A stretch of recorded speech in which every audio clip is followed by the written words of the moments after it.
welcome back to my YouTube channel mga Rabitero. Ngayong araw na to ay pag-aaralan natin ano ba yung mga dahon na pwede at hindi pwedeng ipakain sa ating alagang rabbit.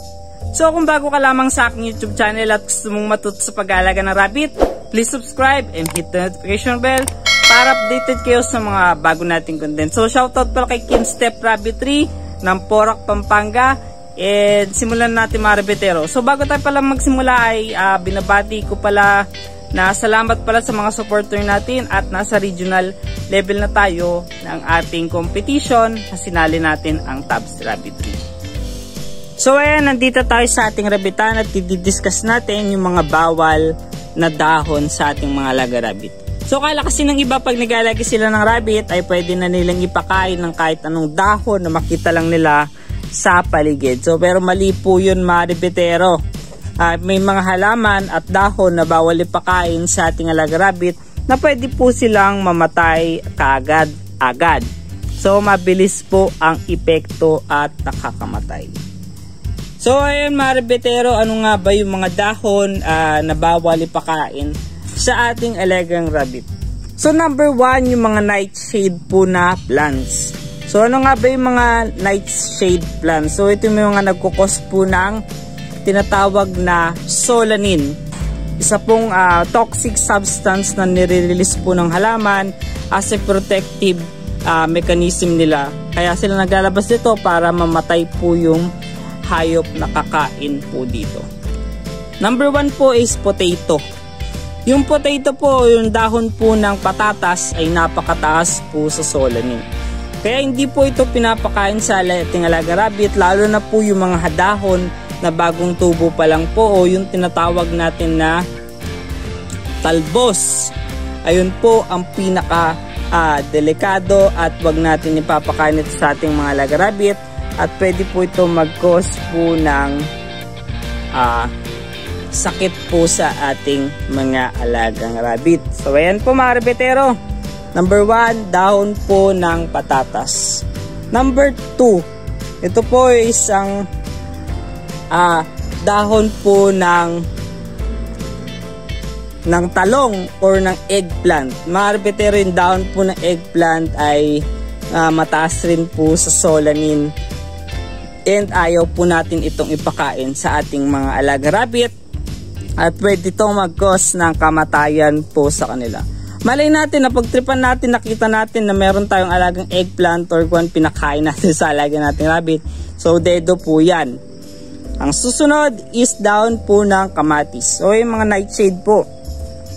Ang dahon po ng kamatis ay puno rin po ng solanine at pwede po itong makamatay sa ating mga alagang rabbit. So delikado po, wag na natin i-try dahil proven na po yan na nakakamatay sa ating mga alagang rabbit. So ano pa po ba yung mga allium type po ng halaman? Ano po ba yung example ng allium type ng halaman? So ito yung mga spices na kadalasan ginagamit natin sa pagluluto. Number 1, bawang or garlic. Ang garlic po is nagkukos po yan ng anemia sa ating mga alagang rabbit. Bawal rin po yan sa ating alagang aso and pusa. So yung mga allium type, yung mga bad type ng halaman, isa pa is susunod is yung ating tinatawag na onion or sibuyas. Ang sibuyas po is delikado rin po sa ating mga alaga rabbit. May lason rin po ito na tinatawag po na N-propyl disulfide. So parehas rin po siya ng effect ng katulad ng sa bawang na pwede pong mag-cause sa ating mga alagang rabbit ng anemia. So pag may anemia, yung ano sa kanila, yung dugo nila bababa, syempre bababa rin nutrients, bababa oxygen, pwede po silang magkaroon ng anorexia. I mean ng mawalan po ng oxygen sa katawan, manghina at mamatay. So ayun po, delikado. Ang susunod natin ay na bawal ipakain sa ating mga alaga rabbit is yung avocado. Sa tao hindi man po ito nakakalason, pero pagdating po sa ating mga alagang rabbit o alagang aso o alagang pusa, may tinatawag po tayong persin na lason. Sa atin, wala pong masyadong effect or halos no effect at all po. Pero pagdating po sa ating mga alagang rabbit ay napaka-delikado po. Pwede po silang biglaan na lang mamatay, mangisay, mga ganyan. At hindi po natin ipinapakain po yan sa ating mga alagang rabbit dahil napaka-delikado po nito. Hanggat nari, wag natin ipakain, ayaw natin mamatay ng rabbit. Kaya tinidiscuss ko sa inyo kasi may mga kaibigan tayo or ang mga kakilala na pinakain nila, bakit daw po namatay. Masusunod po, hindi naman po ito talaga pinagbabawal, pero minimal amount po ay yung tinatawag na kangkong. Kasi nagkakos po ng bloat po ang kangkong kapag ito ay naburo sa tiyan ng ating mga alaga rabbit or na ferment. Ayaw po natin mangyari po yon sa ating mga alagang rabbit na magka-bloat, kasi ito po yung pinaka ayoko na sakit na aking mga alaga rabbit, dahil pag nangyari po yun, kamatayan po. Ang hirap gamutin ng bloat po, mga rabbitero. Yung tipong hindi na kumakain yung alaga nating rabbit kahit anong pakainin natin, yung mga ganun po. Kaya iwasan po natin ang pagbibigay po ng maraming kangkong sa ating alagang rabbit. Ang susunod po yung cacao or yung mga chocolate type po ng plants. So meron po theobromine. Ang problema pag nakakain yung ating alaga rabbit, hindi po sila nagsusuka. Kaya pag nakakain sila, dire-diretso na sa katawan nila, hindi na natin to mapipigilan. At kadalasan sa pagtatain na lang nila na igagawa or na ilalabas yung mga problema nila.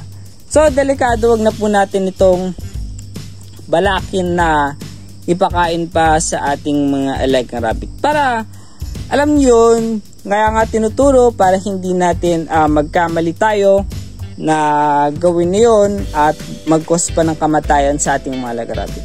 Bawal rin po ipakain yung ugat ng kamoting kahoy. Bakit po yung mga tube, yung kahoy, kamoting kahoy po is mataas sa starch, and mayroon po tayong tinatawag na cyanide. Ang cyanide is sa pinaka-toxic na substance na makikita mo sa earth. Siguro kung makatake ka lang ng ilang drops lang nun, ilang segundo lang ay hindi minuto, patay ka na siguro. Ganun po katindi ang lason ng cyanide. Lalo na ito ay pinoproduce rin po ng buto ng mansanas. Ang cyanide po, pinoproduce rin po ng buto ng mansanas po yung cyanide. Pwede pa kain yung bunga, wag lang po yung buto. Kasi yun yung mga mechanism po ng halaman para hindi po sila kainin ng mga hayop or ng hayop or ng tao, para iwasan natin yun. And syempre sa hayop, alam naman nila, nalalasahan naman nila yung kung may lason. Pero kung gutom na gutom sila, kakainin talaga nila yan. And susunod is ang carrot, pagbibigay minimal as a treat lang po. Kasi napapanood natin sa Bugs Bunny, mga ganon, napakain parati carrot. Pero wag na natin bigay yun. Pwede po magkaroon ng tooth decay and other complication po sa stomach ng ating mga alaga rabbit.